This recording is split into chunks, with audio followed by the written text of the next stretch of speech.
भगवान के पावर उपाय जीवेर एकमात्र उपाय होच्छे जीवेर प्रेम और भक्ति और नयनेर अश्रु। भगवान बोललेन ओगो যদি কোনো ভক্ত দুফুটো নয়নের জল ছেড়ে দিয়ে আমাকে ডাকার মতো ডাকতে পারে, যদি কোনো ভক্ত কাঁদতে কাঁদতে বলে দয়াময় তোমার চরণে দেওয়ার মতো আমার কিছু নেই, আসে শুধু আমার এই নয়নের জল, তুমি কি আমায় দেখা দিবে না? তুমি কি আমায় কৃপা করিবে না প্রভু বলো? ভগবান বললেন শুধু কলিযুগে নয়, প্রত্যেকটি যুগে যুগে সত্য ত্রেতা দাপর এই তিন যুগে যারা আমাকে ডেকেছি তারা যে আমায় পেয়েছে, যারা এই প্রেম ভক্তি দিয়ে আমায় ডাকে আমি তাদের জীবনে কখনো কোনোদিনই বঞ্চিত করি না। আমি সেই ভক্তের চরণের দাসের দাস হয়ে থাকি সারাটা জন্ম ধরে। কিবা আছে কৃষ্ণ নামে, তার প্রমাণ সাকর মল্লিক কর্ণ কোহর দিয়ে হৃদয় মন্দিরের নাম শ্রবণ করেছে। নামের করুণায় সাকর মল্লিকের দুটি নয়ন থেকে কৃষ্ণ প্রেমের বাড়ি বিগলিত হয়ে গেল। ঘরের দুয়ারখানা খুলে দিয়ে ছুটে গিয়ে প্রভুর চরণে আছাড় খেয়ে পড়েছি দয়াময় তুমি আমায় কি নাম শ্রবণ করালে যে নামখানা শ্রবণ করা মাত্রই আমার নয়নের পথে কৃষ্ণ প্রেমের বাড়ি বিগলিত হয়ে গেল। আমি আর ওই মায়ার ঘরে থাকতে পারলাম না প্রভু। কিবা আছে তোমার এই হরি নামে বলো, যে নাম শ্রবণ করলে জগতের ভক্তরা পাগল হয়ে যায়। কিবা আছে হরি নামে? সাকর মল্লিক কৃষ্ণ নাম শ্রবণ করে হরি নাম শ্রবণ করে মহাপ্রভুকে গিয়ে বলছি, মহাপ্রভু বলে কি বলে দয়াময় আজকে আমি তোমার কাছে এসেছি তিনটি প্রশ্ন জানাবার জন্য। বলো সাকর তুমি কি প্রশ্ন করতে চাও? বলছি দয়াময় আমার প্রথম প্রশ্ন বলো আমি কে? আমার দেহের পরিচয় আমি জানতে চাইছি না, আমার নাম আমি জানতে চাইছি না, শুধু বলে দাও আমি প্রকৃত কে। বলছে সাকর শুধু তুমি কেন, প্রত্যেকটি জীব তরু গোলপালতা পশু পাখি আমরা সবাই হলাম নিত্য কৃষ্ণ চরণের দাস। বলে প্রভু আমার দ্বিতীয় প্রশ্ন, কেন আমরা এই মায়ার সংসারে এত তিতাব জ্বালা ভোগ করছি একবারও বলো? কেন এই মায়ার সংসারে আমরা এত দুঃখ কষ্ট পাচ্ছি একবারে বলে দাও। বলছে সাকর জীবোদ্ধার বলছে সাকর এই সংসারের মধ্যে এই কলিহত জীবী কখন কষ্ট পায় জানো? জীবী যখন ভুলে যায় সে নিত্য কৃষ্ণ চরণের দাস, আর এটা ভুলে গিয়ে যে সংসারীকে হৃদয় মন্দিরে আপন করে জড়াই ধরে সেই তো কেবল দুঃখ কষ্ট পায়। যে মায়ার সংসারে হৃদয় মন্দিরে জড়াই ধরে রেখেছে সেই কেবল দুঃখ কষ্ট পাচ্ছে। বলে প্রভু আমার ৩ নম্বর প্রশ্ন, এই যে আমরা মায়ার সংসারে দুঃখ পাচ্ছি জ্বালা পাচ্ছি যন্ত্রণা পাচ্ছি, এই দুঃখ থেকে জ্বালা থেকে আমরা কবে উদ্ধার হব একবার বলো? বলে সাকর জীব উদ্ধার হয় কবে জানো না? যেদিন সে ভুলে যায় সে নিত্য কৃষ্ণ চরণের দাস। এটা ভুলে গিয়ে যে সংসারীকে আপন করে জড়াই ধরে সে জীবনে কখনো কোনোদিন উদ্ধার হতে পারে না। আর এই জগতে সেই ভক্ত উদ্ধার হয় কোন ভক্ত জানো? যে কিনা সকালে সকাল এই হৃদয় কপাটের দরজাটি খুলে দিয়ে আমার গোবিন্দকে ডাকার মতো ডাকে, যে কিনা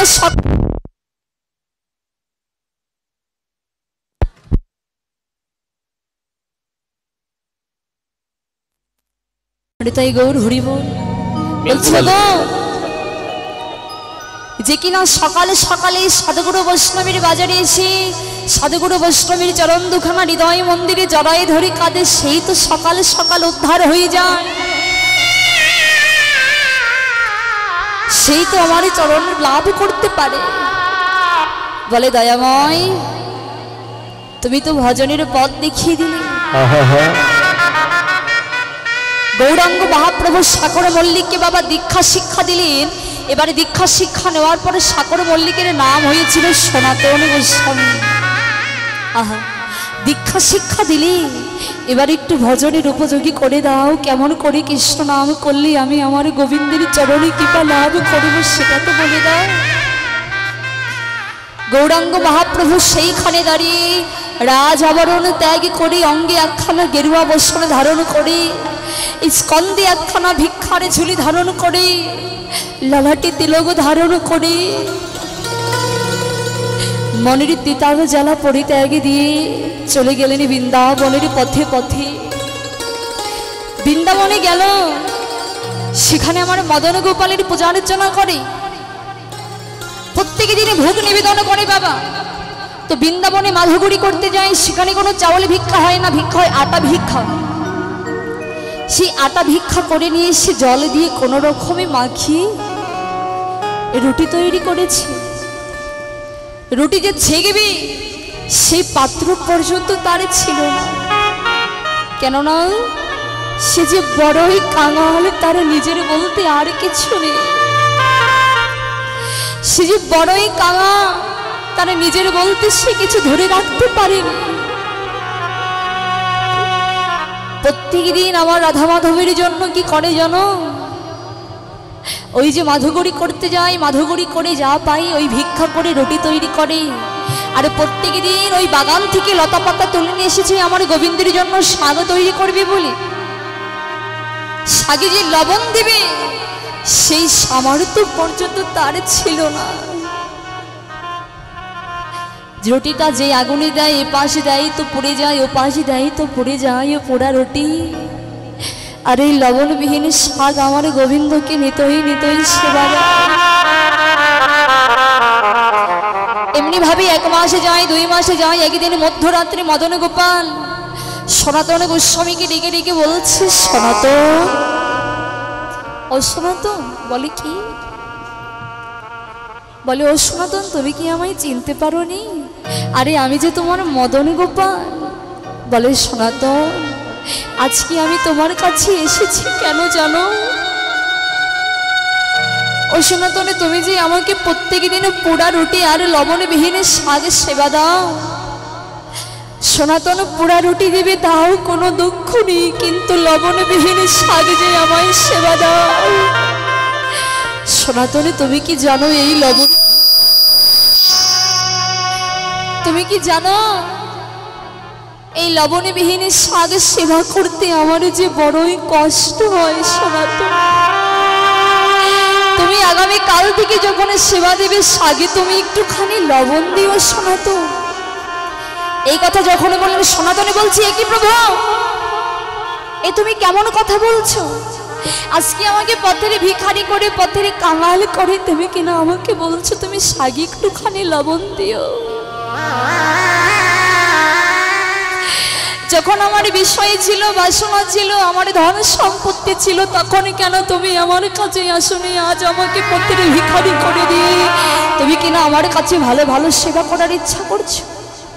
আমি পারবো না প্রভু, তুমি চলে যাও। তোমার যেসব ভক্তরা তোমার জন্য রাজভোগ সাজিয়ে রেখেছে, যাও তুমি তাদের কাছে চলে যাও, আমার কাছে তোমার থাকতে হবে না।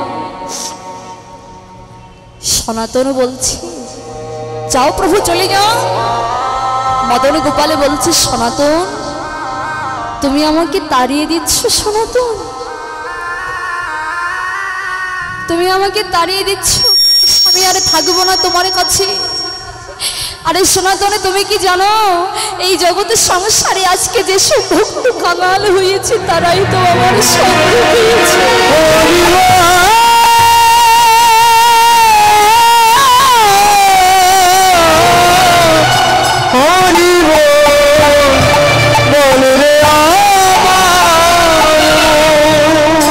আজকে আমি যেসব ভক্তগণকে কাঙাল করেছি তারাই শুধু আমার সঙ্গ পেয়েছে, আমার চরণ পেয়েছে।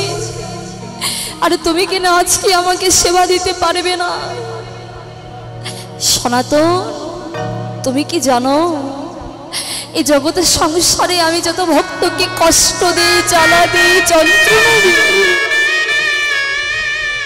আমি দুঃখ দেই, জ্বালা দেই, যন্ত্রণা দেই, আমি দেখি দুঃখ কষ্ট জ্বালা যন্ত্রণা পেয়ে ওই ভক্ত আমায় ভুলে যায় কিনা। আরে যে ভক্ত কিনা এই দুঃখ জ্বালা যন্ত্রণা সহ্য করে আমার নাম তার বদন থেকে জীবনে কখনো কোনোদিনে মুছে না।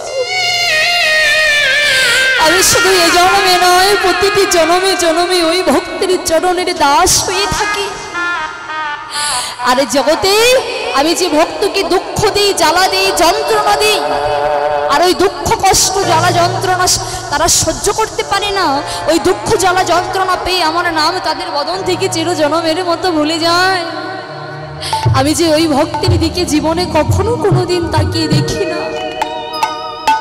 বেশ সনাতন, তুমি যখন আমাকে এমন করে তাড়িয়ে দিচ্ছ, আমি আর থাকবো না, তোমার কাছে চলে যাচ্ছি। মদন গোপালে যখন চলে যাচ্ছি, সনাতনের নয়নের জলে কাঁদছি আর ডেকে ডেকে বলছি,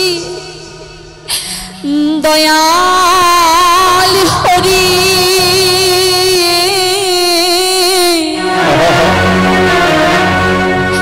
ওগো দয়াল হরি, শুনেছি তুমি নাকি ভক্তের ভগবান। কোন ভক্ত যদি তোমাকে নয়নের জলে ডাকে, তুমি নাকি চির জনমের মতো ওই ভক্তের চরণের দাসের দাস হয়ে যাও। ওগো দয়াল হরি, তোমার কাছে শুধুই আমার একটি চাওয়া, যেদিন আমার এই দেহ থেকে প্রাণ পাখি চির জনমের মতো উড়ে যাবে, যেদিন আমি ওই ভব পাড়ের পাড় ঘাটায় গিয়ে একা একা দাঁড়াইব,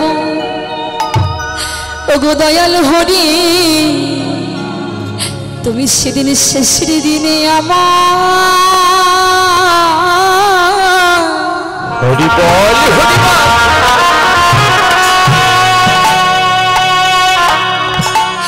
আমায় দেখা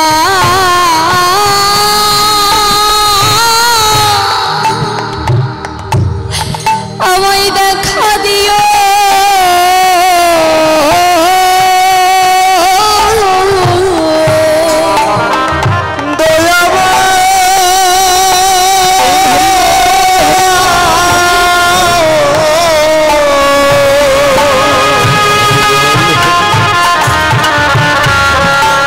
শেষের দিনে আমায়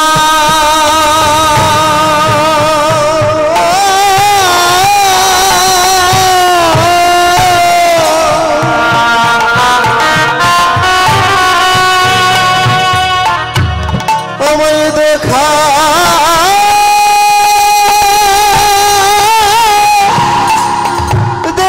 দিও।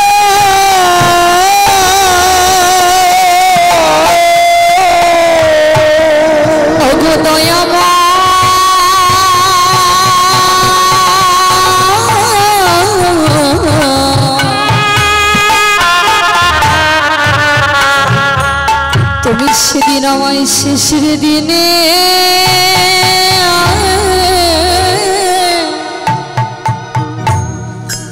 আমায় একটু দেখা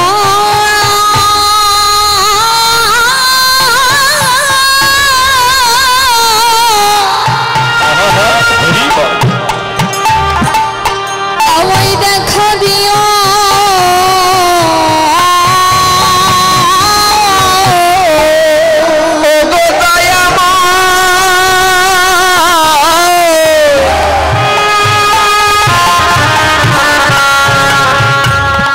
শেষের দিনে আমায়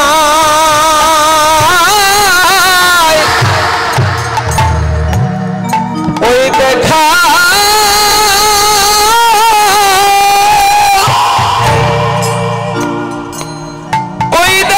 দিও।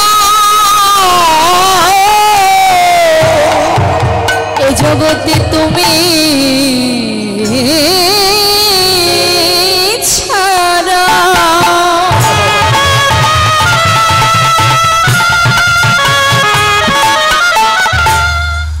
আর কে আছে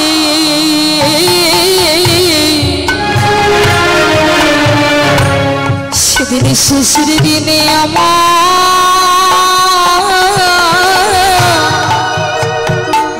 আমায়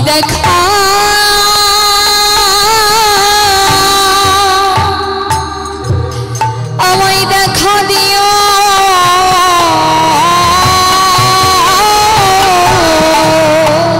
এই জগতে তুমি সারা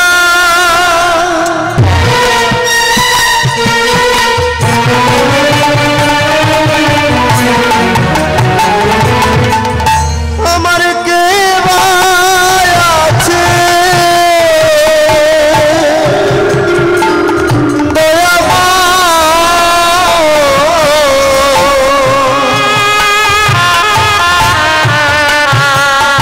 সেদিন তুমি শেষে দিনে আমায় দেখা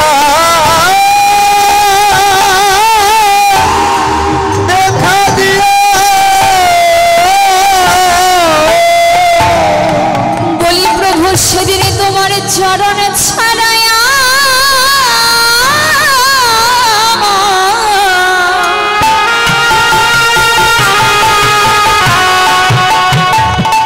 আমায় করো না গো ও সেদিন চরণে ছাড়া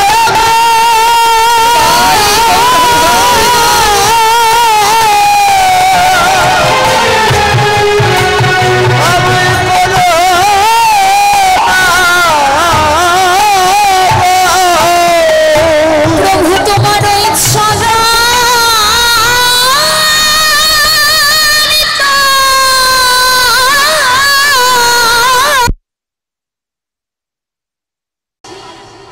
ভক্ত যদি নয়নের জলে বসে বসে কাঁদে আমার ভগবানই কি যেতে পারে গো বাবা? ভগবান বললেন জগতে আমি সকল কিছু সহ্য করতে পারি কিন্তু ভক্তের নয়নের অশ্রু নয়নের জল আমি জীবনে কখনো কোনোদিন সইতে পারি না। নয়নের অশ্রু নয়নের জল আমি জীবনে কখনো কোনোদিন সইতে পারি না। সনাতন গোস্বামী কেঁদে কেঁদে বলছে দয়াময় তোমার কাছে আমি আরেকটি বস্তু চাইব, তুমি যে কুলি জন্ম দাও তাতেই আমার কোনো দুঃখ নেই, শুধু তোমার কাছে আমার একটি চাওয়া সেদিনই যেন ওই শেষের দিনে যেন আমায় কাঙাল বলে তুমি ফেলে দিও না। তুমি তো এই খেলা খেলবারের জন্য কলিযুগে এসেছো, আমিও তোমায় কথা দিলাম আমি তোমার এই কলিযুগে এসেছি, আমি তোমার ওই হরি নামের খেলা খেলবো দয়াময়, কিন্তু তোমার কাছে আমার একটি মিনতি কখনো কোনোদিনই যেন তোমার ওই চরণ ছাড়া আমায় বঞ্চিত করো না। তা আজকে ঈশ্বরধনী গঙ্গার কোলে গৌর সুন্দর আমার আজকে হরিনামের খেলা খেলছি, কেমন ভাবি গো? গৌর সুন্দর যখন এই হরিনামের খেলা খেলছে তখন বৈষ্ণব পদকর্তায় এক প্রান্তে দাঁড়িয়ে বললেন আজ খেলায় বিনোদ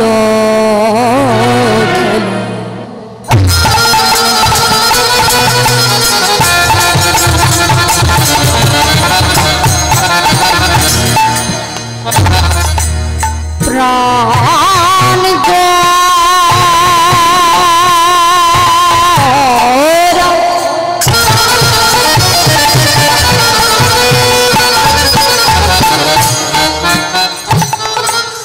আমার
খেলায় বিনোদ খেলা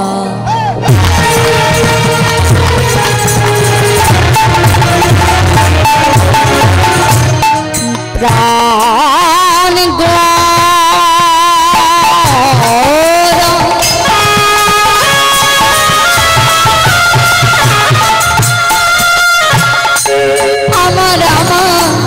আমার ভাবে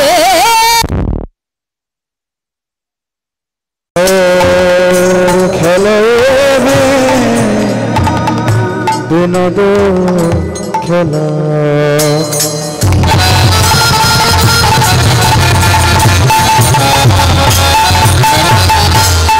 আমার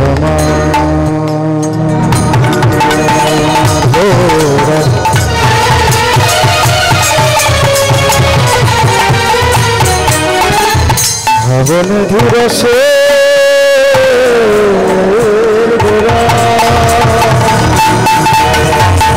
ওগো আমার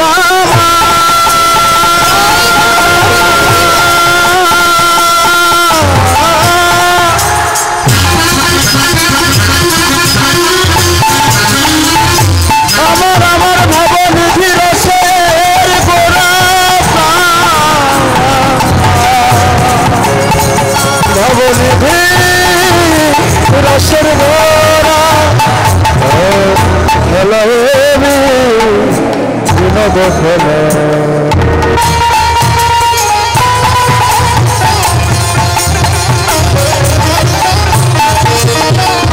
গমকা গমকা দিছে নিসে নিসে গামকা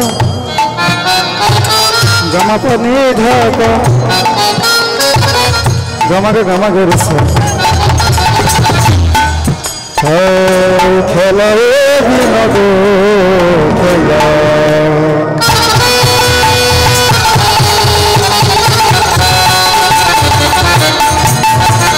আমার গৌরব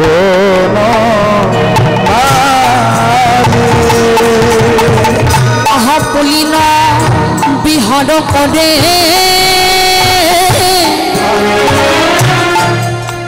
আমার ভগত বলে পুলিন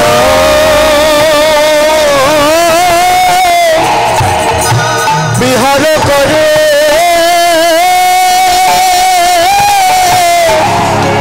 আমার ভক্ত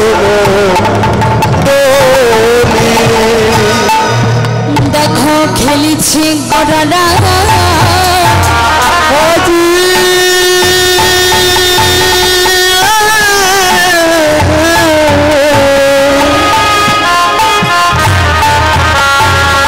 দেখো খেলেছে গোলারা বলি মধুর হরি নামের খেলা খেলিছি গড়ারা এই মধুর হরি নামের খেলা খেলিছে গোলারা বলি মধুর হরি নামের খেলা খেলাটা হয় কেমন জানো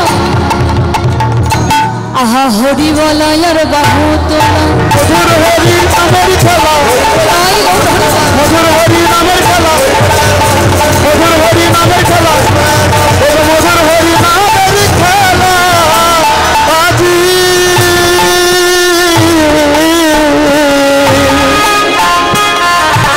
খেলেছে গোরারা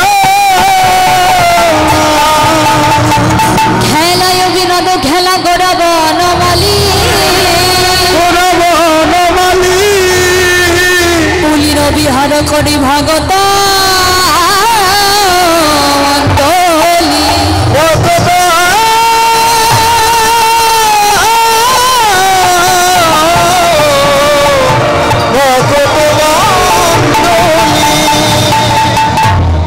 গৌর সুন্দর আজকে কেমন খেলা খেলছে বলছি খেলাই বিনোদ খেলা গোড়া বনমালী পুলিন বিহার করি ভগত মন্ডল বিনোদ শব্দের অর্থ হচ্ছে নতুন গৌর সুন্দর যখন এই হরিনামের খেলা খেলছি আর সকল ভক্তগণকে ডেকে ডেকে বলছি ওগো তোমরা একবার এই নতুন খেলা হরিনামের খেলাটি খেলে না যখন এই শ্রীধরী গঙ্গার কোলে হরিনামের খেলা খেলতে খেলতে যাচ্ছি, এক ভক্ত আরেক ভক্তকে ডেকে ডেকে বলছে, ওগো আজকে আমি গৌর সুন্দরকে দেখলাম কেমন জানো, আজকে গৌর সুন্দরকে যখন আমি দর্শন করলাম, ওই নদিয়ার মাঝে আজকে কিসের ধ্বনি শোনা যাচ্ছে জানো, যেন ওলুর ধ্বনি আর শঙ্খের ধ্বনি শোনা যাচ্ছে। তাই গৌর সুন্দরকে দেখি আজকে নদিয়ার নাগরী অপর নাগরীকে ডেকে ডেকে বলছে, ওগো তোরা দেখবি যদিয়ায় সোনার নদিয়ায় আমার সচি মায়ের দোলালিয়া নেচে নেচে যায়। সবাই যখন হাত তুলে তোরা দেখবি যদিয়ায় সোনার নদিয়ায় সচি মায়ের দোলালিয়া নেচে নেচে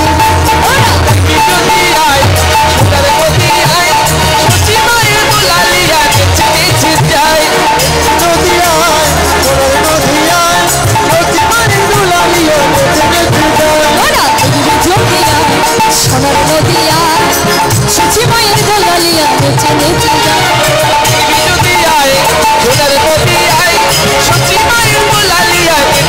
যায়।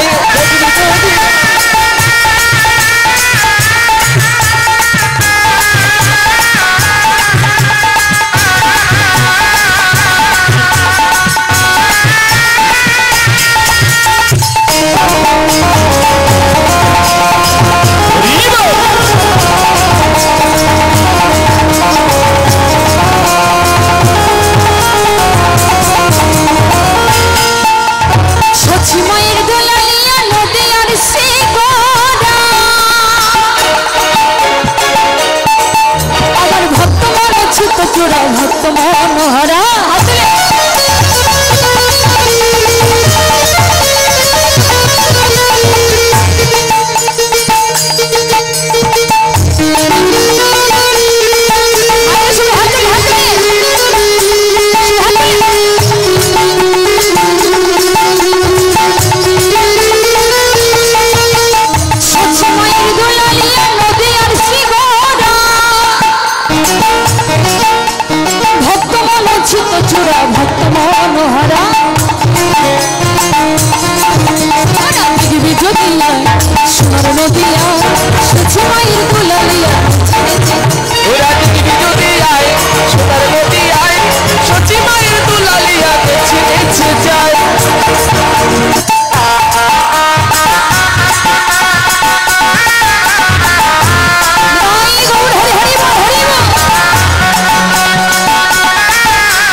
বলবেন, ঠিক আছে? তোমরা কেউ বলবে না, দাঁড়াও সবাই হাত তুলে উঁচু করে। তোরা দেখবি যদিয়ায় সোনার নদিয়ায় সচি মায়ের দোলালিয়া নেচে নেচে যায়। বলো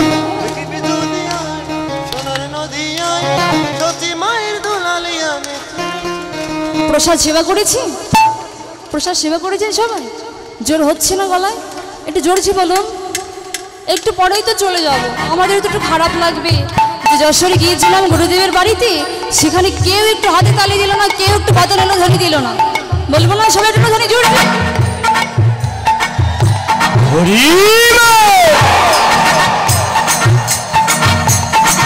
সবাই হরে কৃষ্ণ কৃষ্ণ কৃষ্ণ হরে হরে, হরে রাম রাম রাম হরে হরে,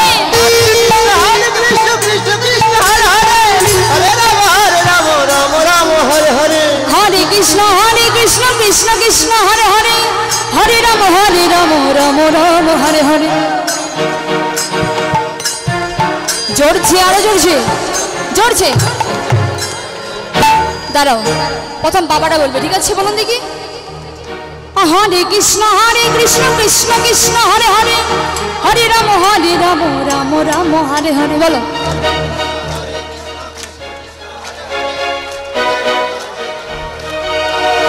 বাহ এক্সেলেন্ট। দাঁড়াও দাঁড়াও, মায়ের আমার বেশি হাত তুলে।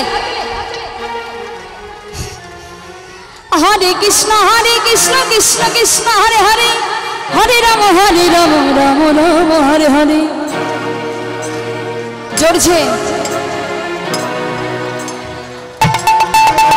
হরে কৃষ্ণ কৃষ্ণ কৃষ্ণ হরে হরে, হরে রাম রাম রাম হরে হরে। হরে কৃষ্ণ কৃষ্ণ কৃষ্ণ হরে হরে, হরে রাম রাম রাম হরে হরে।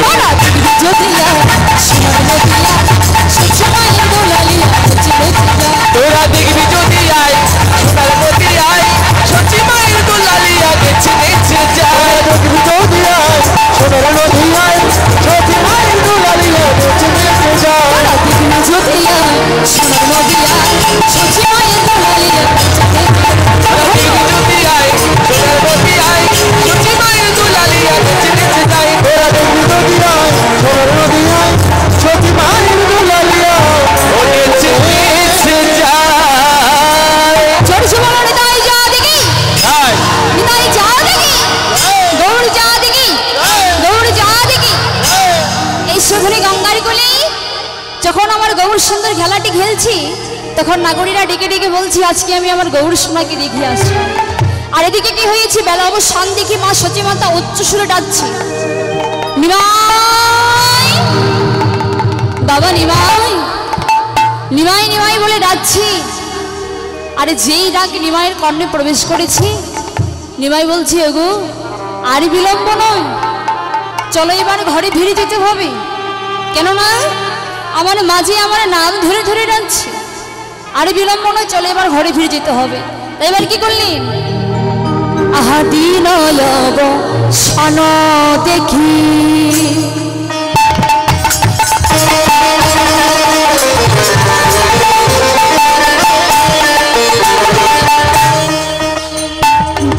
গৃহেতে লেলা দেখি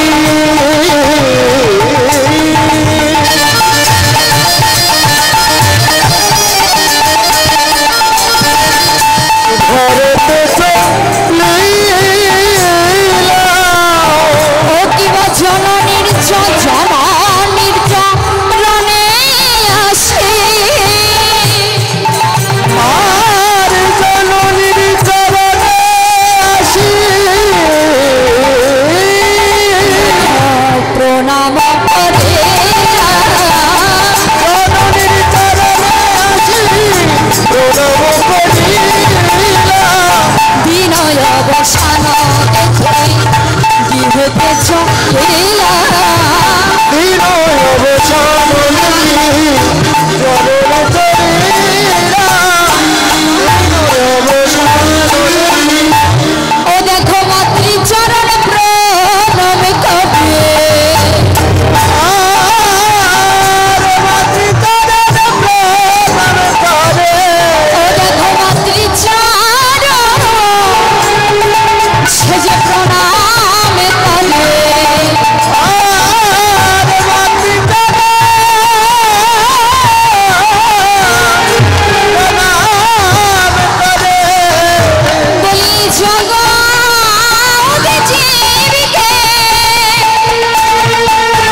যুধিষ্ঠির মালিক তিনি আজ মাতৃচরণে প্রণাম করছি। কেন এই কলি হয়তো জীবকে শিক্ষা দিচ্ছি, গো তোমরা যদি পারো একবারে তোমাদের মাতৃচরণে তোমরা ভক্তি রেখো।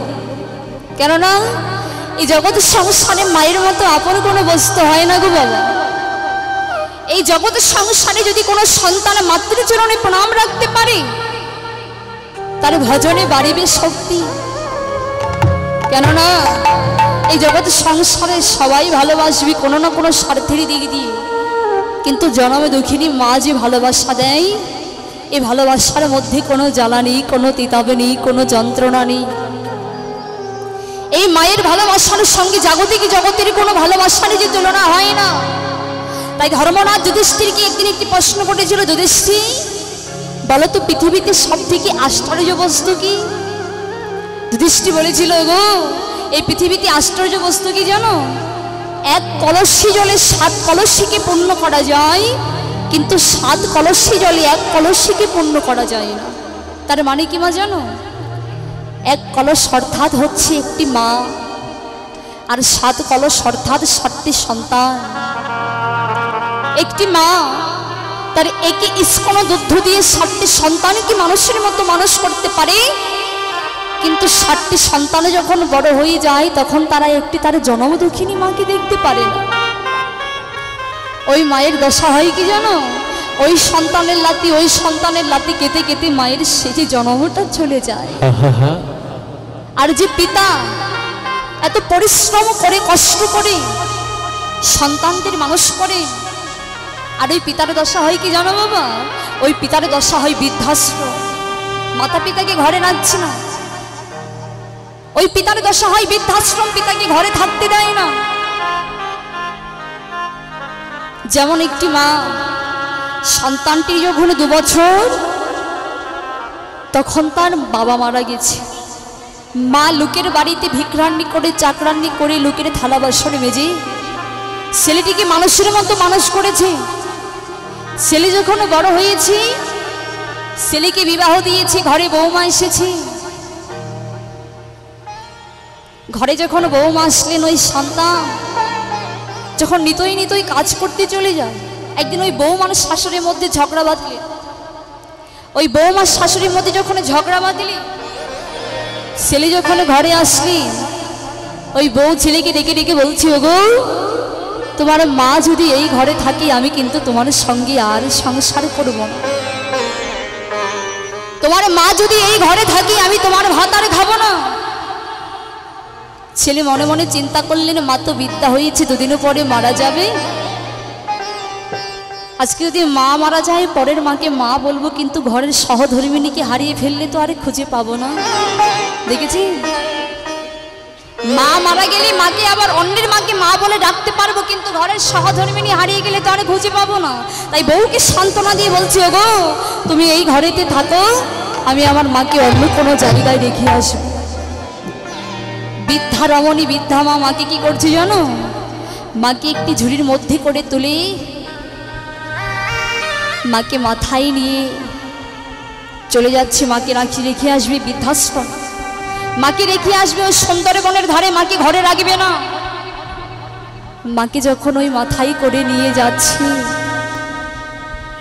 সেদিন আকাশে এত প্রচন্ড পরিমাণে মেঘ হয়েছে যে বিদ্যুৎ জোরে জোরে চমকাচ্ছে, এখনই বৃষ্টি নামবে। মা বুঝতে পারলেন আমার সন্তান হয়তো আমাকে আর ঘরের ভিতরে রাখবে না। মা বুঝতে পেরে মুখে কিছু বলছে না, শুধু ভগবানকে ডেকে ডেকে বলছে, ভগবান আজকে যে সন্তানের জন্য এত পরিশ্রম এত কষ্ট করলাম, আর আজকে কিনা তার ঘরে আমার কোনো জায়গা নেই, আজকে তার ঘরে আমার কোনো জায়গা নেই। ছেলেটি যখন মাকে ঝুড়ি থেকে নামালি, ঝুড়ি থেকে নামিয়ে বলছে, মা ও মা। বলে কি? বলে মাগো তুমি এইখানে থাকো, আমি চলে যাচ্ছি। ছেলেটি যখন চলে যাচ্ছে, মা পিছন থেকে ডেকে বলছে, খোকারে আজকে আকাশে যে প্রচন্ড পরিমাণে মেঘ হয়েছে, আজকে যে আকাশে প্রচন্ড পরিমাণে মেঘ হয়েছে বাবা, তুই রাস্তায় যেতে যেতে যেন কোথাও দেরি করিস না। আরে বাবা, তুই যদি বৃষ্টিতে ভিজে যাস তবে যে তোর ঠান্ডা লেগে যাবে।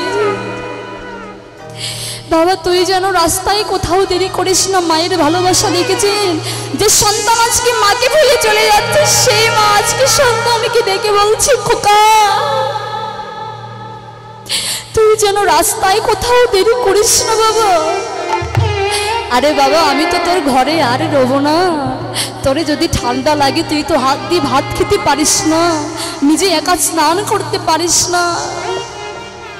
বাবা, তুই যেন কোথাও দেরি করিস না। এই তো মায়ের ভালোবাসা। এই মায়ের ভালোবাসার সঙ্গে কোনো ভালোবাসার তুলনা হয় না।